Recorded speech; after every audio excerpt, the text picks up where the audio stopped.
வணக்கம் நண்பா, welcome to green flash channel. இன்றைக்கி நம்ம இந்த வீடியோவில் என்ன பார்க்க போகிறோம்னு பார்த்தீங்கன்னா, வயலில் வந்து நெற்கதிரை வந்து எப்படி அறுவடை பண்ணுறாங்க அப்படின்னு தான் பார்க்க போகிறோம். முன்னாடியெல்லாம் எப்படியும் அறுவடை பண்ணுறதுனா எப்படியும் ஒரு 10 பேருனாச்சும் தேவைப்படுங்க குறைஞ்சபட்சம்.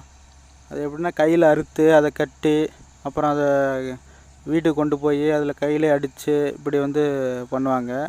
இப்போ வந்து காலம் வந்து ரொம்ப மாறிடுச்சுங்க, டெக்னாலஜி அந்த அளவுக்கு வளர்ந்துருச்சு. இப்போ எல்லாம் மிஷின் தாங்க. மனுஷன் வந்து வயலுக்குள்ளே இறங்கவே தேவையில்லை, எல்லாமே மிஷினே வேலையை முடிக்கிற மாதிரி வந்துருச்சு.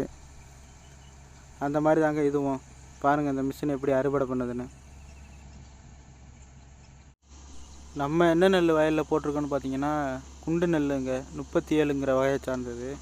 நம்ம இதுக்கு முன்னாடி போட்ட வீடியோவில் வந்து அதை போட்டிருப்போம், எப்படி நாற்று பதிச்சு எப்படி நட்டுறது அப்படின்னு. இதுக்கு முன்னாடி அதை பார்க்கலன்னா டிஸ்கிரிப்ஷனில் லிங்க் தரேன், போய் பாருங்கள். இந்த அறுவடை பண்ணுற வண்டி பார்த்திங்கன்னா நிறைய மாடலில் இருக்குதுங்க. ஃபாரின்லாம் நிறைய மாடலில் இருக்குது. ஆனால் இந்தியாவில் தமிழ்நாட்டில் வந்து 2 டைப் தான் அதிகமாக வந்து யூஸ் பண்ணுறாங்க. ஒன்று வந்து இந்த செயின் டைப்பு, இந்த பெல்ட்டு மாதிரி இருக்குது பார்த்திங்களா, இது ஒன்று. அப்புறம் டயர் டைப்பு, ட்ரக்கு மாதிரி யூஸ் பண்ணி அதை வந்து அந்த மாதிரி ஒரு டைப் வந்து இருக்குது. நம்ம வந்து சூழ்நிலைக்கு ஏற்ற மாதிரி வந்து எந்த வண்டியை வேணாலும் யூஸ் பண்ணிக்கலாங்க. வயலில் வந்து சகதி ஈரப்பதமாக இருந்துச்சுன்னா, மழை பெஞ்சு ஈரப்பதமாக இருந்துச்சுன்னா இந்த செயின் டைப்பு பெல்ட் டைப்பு வந்து யூஸ் பண்ணிக்கலாம். இல்லை நல்லா காஞ்சிருந்துச்சுன்னா நம்ம வந்து அந்த ட்ரக்கு வகையாச்சா அந்த வந்து டயர் வண்டியை கூட யூஸ் பண்ணிக்கலாம் நம்ம. ஆனால் வந்து அதிகமாக யூஸ் பண்ணுற வண்டி வந்து இதாங்க. ஏன்னா 2 காலத்துலேயும் நம்ம யூஸ் பண்ணிக்கலாம். மழை காலத்துலையும் யூஸ் பண்ணிக்கலாம், வெயில் காலத்துலையும் யூஸ் பண்ணிக்கலாம். அதனால் ஒன்றும் பிரச்சனை இல்லை. டயர் வண்டி இருந்துச்சுன்னா அது வந்து மழை காலத்தில் வந்து யூஸ் பண்ண முடியாது. ஏன்னா ஈரமாக இருக்கிறனால டயர் வந்து மாட்டிக்கும் வயலுக்குள்ளே, அதனால் அது ரொம்ப கஷ்டங்க.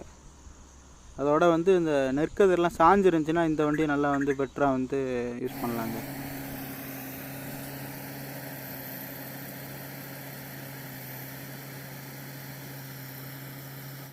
நான் உங்களுக்கு காட்டுறேன் இந்த வண்டி வந்து எப்படி வந்து நெற்கதிரை வந்து அறுவடை பண்ணுதுன்னு. ஃப்ரெண்டில் வந்து அதை வந்து வைக்கல வந்து நெல்லை வந்து எப்படி இழுத்துருங்க, உள்ளே வந்து கட் பண்ணி உள்ளே இழுத்துரும். பின்னாடி வந்து நெல் வந்து தனியாக போய் ஒரு டேங்கில் சேகரித்து வச்சுக்கும். வைக்கல் மட்டும் தனியாக பின்னாடியே கொட்டிகிட்டே வரும். பாருங்கள்,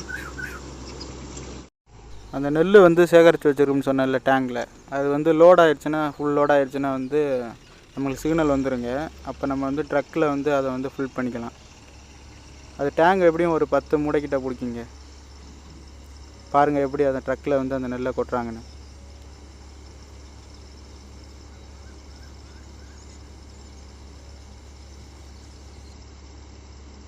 இந்த நெல்லில் வந்து பதறு, இந்த வைக்கோல் தூசி எல்லாம் அதிகமாக இருக்காதுங்க. அந்த வைக்கல் வந்து பின்னாடி கொட்டுது பார்த்தீங்களா, அதில் இந்த பதரெலாம் கீழே கொட்டிடும். அதனால் வந்து நெல் வந்து சுத்தமாக இருக்குங்க. இதில் நான் உங்களுக்கு காட்டுறேன் எப்படி கொட்டுதுன்னு பாருங்கள், பக்கத்தில் போய் பாருங்கள்.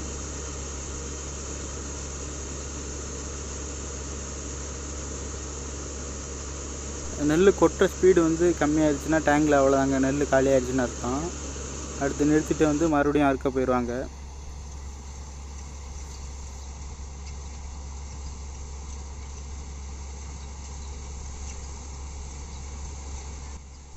நான் உங்களுக்கு காட்டுன்னு சொல்லியிருந்தேன்ல, அந்த வைக்கலை வந்து எப்படி உள்ளே தள்ளுது அப்படின்னு, நெற்கதில் வந்து எப்படி உள்ளே அறுத்து தள்ளுதுன்னு அதை பாருங்கள்.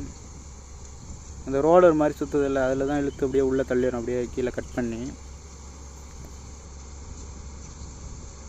அப்படியே நெற்கதிரை வந்து நல்லா அறுத்து அப்படியே உள்ளே தள்ளிடுங்க.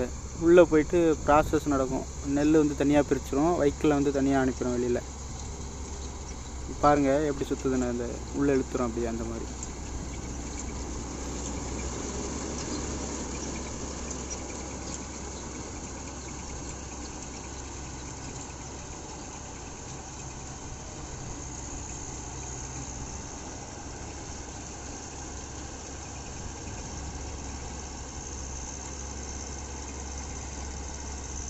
வயலில் வந்து ஓரளவு முக்கால்வாசி ஃபுல்லாக அறுத்தாச்சு நண்பா. அடுத்த நெல் எப்படி கொட்டுதுன்னு பார்ப்போம் வாங்க.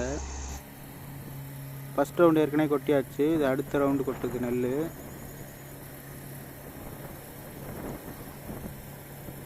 இப்படி தாங்க வயலில் மிஷினில் வந்து நெல்லை அறுத்து ட்ரக்கில் ஃபில் பண்ணி வீட்டில் கொட்டிடுவாங்க.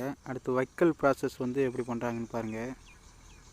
இந்த வைக்கலையும் அப்படியே மிஷின் வச்சு அப்படியே ரோலாக சுற்றி அப்படியே கட்டிடுவாங்க. பாருங்கள் எப்படி கட்டுறாங்கன்னு. பாருங்கள், அது வந்து வைக்கலை வந்து எப்படி ரோல் மாதிரி சுற்றி எப்படி அதை கட்டி கீழே போடுதுன்னு பாருங்கள். நல்லா வந்து க்ளீனாக வந்து எடுத்துடுதுங்க வைக்கலை. நம்ம வந்து கையில் வந்து அரைச்சா கூட அவ்வளோவா இது பண்ண முடியாது. வண்டி வந்து நல்லா க்ளீனாக அப்படியே ரோல் மாதிரி கட்டிடும். பாருங்கள், அந்த நூல் மாதிரி சுற்றுது பாருங்கள் மேலே.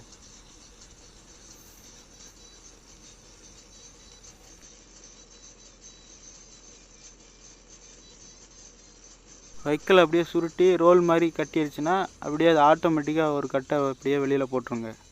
இந்த மாதிரி தாங்க ஃபுல்லாக வேலைய முடியும். காலம்லாம் ரொம்ப மாறி போச்சுங்க. முன்னாடியெல்லாம் ஆள் வச்சு வைக்கல அரிச்சு வெயிலில். இப்போலாம் பார்த்தீங்கன்னா ஒரு 10 அரை மணி நேரத்தில் வேலை முடிஞ்சிடும். என்ன காசு கொஞ்சம் செலவாகும். கூட்டி கழித்து பார்த்தா எல்லாமே ஒரே கணக்கு தாங்க வரும். அதனால் பெருசாக அவ்வளோ ஒன்றும் இல்லை. ஆனால் வேலை வந்து சீக்கிரமாக நம்ம முடிச்சிடலாம். ஓகே நண்பா, வயலில் எப்படி நெற்கதிர் அறுத்து நெல்லை பிரித்து வைக்கல என்ன பண்ணுறாங்கன்னு உங்களுக்கு ஓரளவு காட்டியிருப்பேன். இந்த வீடியோ உங்களுக்கு பிடிச்சிருந்துச்சுன்னா லைக் பண்ணுங்கள், ஷேர் பண்ணுங்கள். மறக்காமல் க்ரீன் ஃப்ளாஷ் சேனலுக்கு சப்ஸ்கிரைப் பண்ணுங்கள்.